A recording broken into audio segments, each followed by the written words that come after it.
У мяне ёсць адчуванне, што маці трапіла менавіта да іх в заложнікі, бо ну як гэта па-іншаму? Калі яны прыходзілі за мной, а забралі яе.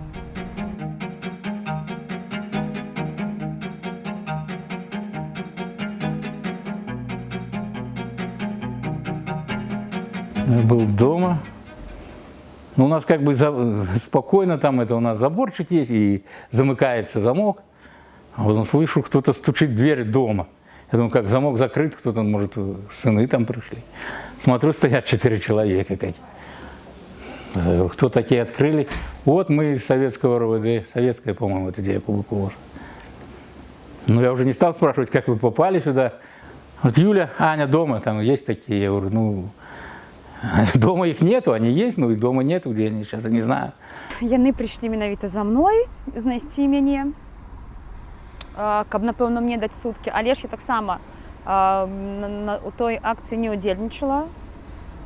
Вось, пагэтаму, ну, яны, напэўна, вырашылі, што калі я ўжо там аднойчы паўдзельнічала, да, з парасонамі, то ўсё, мяне можна кожны раз садзіць, бо, ну, яка розніца, каго садзіць. Ім галоўнае, вось, менавіта зрабіць такі жест, показать, что яны штосьці робяць.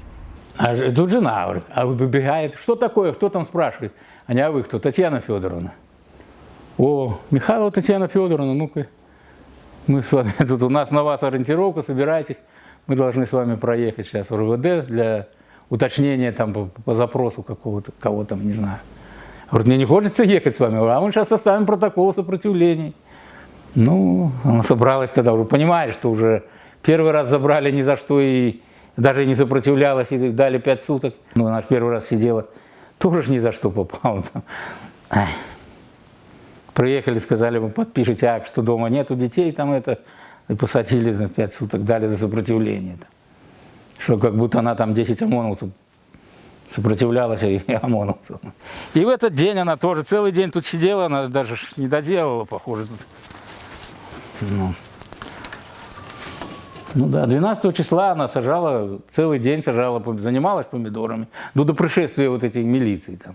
Ну, я был свидетелем. Ну, тем более, что я знаю, что у нее и настроения никакого, там у нее, ну, фиброз легких, там, поэтому эта болезнь, она никуда как бы неизлечимая, там, это все, проблема есть с этой фиброзом этим. Поэтому она никуда старается не ходить, не ездить, она и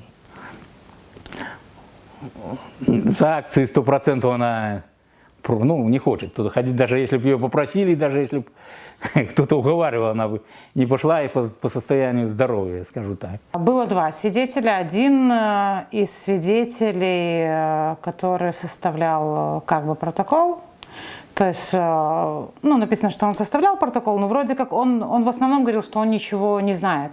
А второй из свидетелей говорил, что в тот момент, когда на Комаровке была акция в 11 часов, он был там, то есть нес службу. У него была информация, что в этот день никаких разрешенных мероприятий нет. Увидел девушек в белом, которые возложили цветы перед Комаровкой. И ну, как бы он просто за ними наблюдал, так как он там был, я так понимаю, один. Он за ним просто понаблюдал, как они прошли к подземному переходу, там пересечение их оружия, да, вот, и что там еще улицы, не помню. И в этом переходе они сняли белую одежду и очки, ну и уже он как бы опознал по лицам, вот, как бы запомнил всех по лицам. То есть, ну, с его слов, да, то есть вот я запомнил лица, и всех их он как бы опознает. Был биллинг, ее телефона мы запросили, так как знали, что она была дома, соответственно, по биллингу видно, что она там и в 10, наверное, 20 созванивается из дома, и позже. Ну, там вот у нее все звонки, которые есть, и нахождение телефона, она всегда находится он дома. Судья постановил Михайлову Татьяну Федоровну на основании части 1 статьи 24-23 Кодекса об административных правонарушениях подвергнуть административному взысканию в виде административного ареста на срок 15 суток. Я понимаю, что это беспредел, там, это вообще беззаконие, и даже, ну, в моем понимании, что, ну, вот фашисты это плохие, ну, Гитлер, звери, но они хотя бы уничтожали чужие народы, там. Ну, порабощали, они же не свои. Они порабощали чужой народ, там, любой. Это плохо, это осуждение, конечно, это им нет оправдания.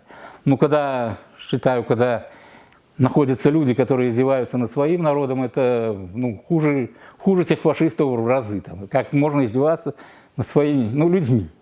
Тем более, когда это же не воры, не убийцы какие-то, они же не лгут ничего там, поступают честно, по правде. За правду сажать людей и так беззаконно, вот это, я считаю, это беспредел, это конец вообще. Она воспринимает это как, такую, как репрессию для того, чтобы повлиять скорее всего, на Юлю, которая раньше там участвовала когда-то в какой-то из акций, да, вот она выходила когда-то с зонтом, за это она отбыла 25 суток, и, соответственно, предположительно, мама предполагает, что, возможно, это просто вот попытки надавить на Юлю, на других ребят, которые, возможно, участвуют. У нее нет подмены понятия, что кто-то виноват другой, да, то есть она хорошо понимает, что репрессируют ее, там не виновата Юля в том, что, или там девочки с зонтами, ни в чем не виноваты, то есть они не виноваты, то есть даже то, что они сделали, это, в принципе, их за это судить, за то, что они вышли с цветочком, это бред. Возможно, это как бы для чего-то нам нужно, мы должны все белорусы пройти этот процесс, да, чтобы победить, возможно, нужно пройти какие-то неприятные, сложные этапы, да, то есть не все легко, да, то есть просто посидеть дома и там ничего не делать не получится. И такие случаи просто это они будут происходить, если мы не отстоим свою свободу и свои права.